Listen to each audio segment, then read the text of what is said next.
आपने बुक खोली है और 1-2 लाइन्स पढ़ने के बाद आप सब भूल जाते हैं कि आपने आखिर पढ़ा क्या था। किसी मीटिंग में बैठे हैं लेकिन माइंड वहाँ पे है ही नहीं, कहीं और गया हुआ है। आप कॉन्संट्रेट ही नहीं कर पा रहे अपने प्रेज़ेंट मोमेंट पे। एकदम सब कुछ ब्लरी सा हो जाता है, धुंधला-सा। इसे हम ब्रेन फॉग कहते हैं। I am Saira Madina, clinical psychologist और आज की इस वीडियो में मैं आपको बताऊँगी कि ब्रेन फॉग होता क्या है, इसके रीज़न्स क्या हैं and most important how to get rid of this.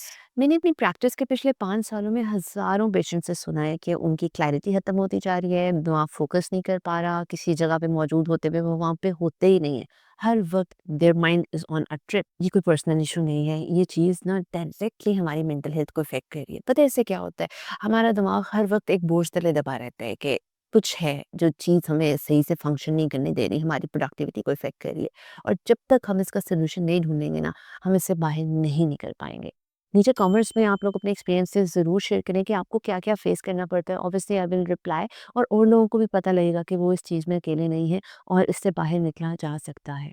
पहले समझने की ज़रूरत ये है कि ब्रेन फॉग आखिर है क्या? दिस इज़ अ सिचुएशन जहाँ पे आपकी मेमोरी, आपका फोकस और कंसंट्रेशन टेम्परेरीली इफ़ेक्ट हो जाती है। This is not a medical diagnosis but इस सिचुएशन के बाद ना इतने लोगों की ज़िंदगियाँ डिस्टर्ब्ड हैं कि उनको समझ नहीं आती। ये एक सिग्नल होता है कि आपका ब्रेन थक चुका है और फंक्शनैलिटी में या कुछ ना कुछ मसला तो है और यहाँ पे you need to wake up. अब ब्रेन फॉग के कॉजेज़ क्या हैं? ऐसा तो नहीं है कि आप एक दिन सुबह उठे और दिमाग में कोई केमिकल चेंज हुआ है और आपको ब्रेन फॉग होना शुरू हो गई है, आप फोकस नहीं कर पा रहे। ओवर द इयर्स ये चीज़ डेवलप होती है। सबसे पहले फॉरमोस्ट इम्पोर्टेंट थिंग हमारी रील्स चलाना, घंटा-घंटा हम लोग फ़ोन यूज़ करते रहते हैं। ओवर स्टिमुलाइज़ेशन ऑफ गैजेट्स, हमारा सोशल मीडिया का एक्सेसिव यूसेज हमें इस चीज़ से बाहर निकलने ही नहीं दे रहा।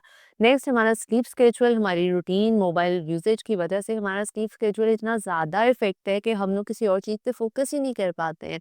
कितने लोग हैं जो सारी-सारी रात जागते हैं और सुबह सोते हैं फजर के बाद और फिर पता नहीं उनके स्लीप आवर्स पूरे होते हैं या नहीं होते।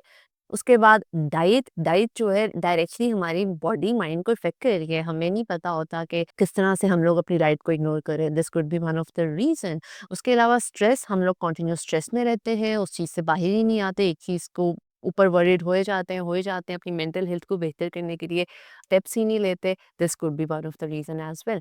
Hormonal changes, thyroid problems, postpartum issues और उसके अलावा हमारी बॉडी में बहुत ज़्यादा चेंजेस होते हैं जो हमारे ब्रेन पे इफ़ेक्ट कर रहे हैं, हमारी बॉडी की फंक्शनिंग में इफ़ेक्ट कर रहे हैं, हमारी प्रोडक्टिविटी पे, हमारी लाइफ परफॉर्मेंस पे। तो ये सारे कॉजेज़ ब्रेन फॉग को मज़ीद बढ़ा सकते हैं। द मोस्ट इम्पॉर्टेंट पार्ट कि इस चीज़ का सॉल्यूशन क्या है? हमने ऐसी कौन-सी हैबिट्स को चेंज करना है कि हम इस चीज़ से ब्रेन फॉग को खत्म कर सकें, बेहतर कर सकें और बाहर आ सकें। Number 1 the most important thing screen detox. ज़रा एक दिन बैठ के ना एक चेयर पे अपने मोबाइल फ़ोन को यूज़ करना शुरू करें और साथ में नोटबुक पे नोट करें डेली का टाइम कि आप कितने घंटे यूज़ करेंगे।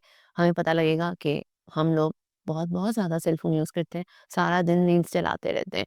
अपार्ट फ्रॉम दैट हमारी स्लीप डिप्रिवेशन, वो भी हमें स्लीप भी बेहतर करनी है। कम से कम 6 से 8 घंटे की नींद बहुत ज़्यादा ज़रूरी है। अगर आपका दिमाग रेस्ट ही नहीं कर रहा, तो फंक्शन कैसे करेगा? हम सिर्फ बॉडी को हेल्दी रखने के लिए या अपनी जिस्मानी थकन को दूर करने के लिए नींद नहीं पूरी करते हैं, हम अपनी दिमागी थकन को दूर करने के लिए भी नींद के ऊपर फ़ोकस करते हैं। तो कोशिश करें 10-11 बजे सो जाएँ, सुबह फजर के टाइम पे उठें and start your day with a morning walk और समथिंग लाइक दैट, तभी आपकी जो लाइफ है बेहतर होगी। मैनेज योर स्ट्रेस, कोशिश करें कि स्ट्रेस से दूर रहें। स्ट्रेस से दूर कैसे रहना है? अपनी बाउंड्रीज़ बनानी है और जो चीज़ें आपको डिप्रेस्ड कर रही हैं, उनसे दूर रहें और उनको मैनेज करें। चीज़ें मैनेज नहीं हो रही, गो टू साइकोलॉजिस्ट और सीखें कि अपने स्ट्रेस को मैनेज कैसे करना है, अपनी मेंटल हेल्थ को बहुत ज़्यादा बेहतर कैसे करना है। अपनी डाइट को बेहतर करें। हमें लग रहा होता है कि सिर्फ फिज़ीक मेंटेन करने के लिए ही हेल्दी और बैलेंस्ड डाइट लेनी है, ऐसा बिल्कुल भी नहीं है। हमारे माइंड को भी एक अच्छी डाइट की ज़रूरत है। बॉडी को बेहतर तरीके से फंक्शन करने के लिए एक अच्छी डाइट की ज़रूरत होती है ना, तो माइंड को भी है। डिहाइड्रेशन की एक कॉज़ है, तो कोशिश करें अपना वाटर इंटेक अच्छा रखें, 6 टू 8 ग्लासेस ऑफ वाटर ज़रूर लें। हमें लग रहा होता है पानी से मेंटल हेल्थ का क्या इफ़ेक्ट है, उसका भी दिमाग के ऊपर इफ़ेक्ट होता है। तो आपने इन सब चीज़ों का ख़्याल रखना है और कोशिश करनी है कि हम लोग इस चीज़ से बाहर आ सकें और हर वक़्त ये ना कहें, हाय! हमें तो ब्रेक हो गया। इवन कि मैं अगर इन सारी हेल्दी हैबिट्स के ऊपर फ़ोकस ना करूँ ना, मेरी स्लीप या मेरी डाइट इफ़ेक्ट हो, तो मैं भी उस तरह से फ़ंक्शन नहीं कर पाती। मैंने खुद नोटिस किया है। अगर इस वीडियो ने आपको हेल्प आउट किया या आपको लग रहा है कि आपको हेल्प आउट कर सकती है और उसके अलावा कोई और आपसे कहता है ना कि मुझे ब्रेन फॉग है, उससे ज़रूर शेयर करें। और आप लोगों ने मिसडायग्नोसिस की तरफ नहीं जाना, सेल्फ डायग्नोसिस की तरफ नहीं जाना, खुद से कोई भी सिम्पटम्स देख के हर एक को ये नहीं कहना कि मुझे ब्रेन फॉग है। अपनी हैबिट्स को चेंज करें, अपनी लाइफ को बेहतर करें।